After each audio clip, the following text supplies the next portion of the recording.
So yun nga guys, habang pasara na ako ng store ko niyan, bandang around magte 3 AM na, ayan. May nagsusuntukan dyan. Ayun, may hawak na nga ng ano eh.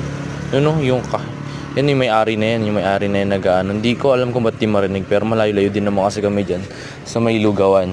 Ano lang yan, kahapon lang nangyari yan. Ewan ko, nagiinuman sila.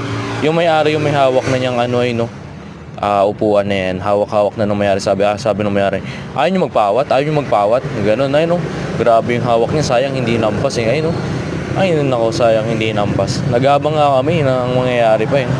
Pero nga, isipin mo 3 AM na, no, ewan ko sa kanila kung anong trip nila. Lugawan yan guys, tapos ayun, alam ko yung may-ari yun. Sabi kasi ayaw nyo magpawat, ano, hugot kayo ng baril, sige, magpataya kayo dito, ganun, sabi niya ganun. Kasi guys, dito isa Sampaloc siya, so ang daming sundalo rin talaga. Maraming retired, ganun, hindi mo alam na sundalo na pala yung kaharap mong ganun. So ingat kayo dito lagi sa Sampaloc.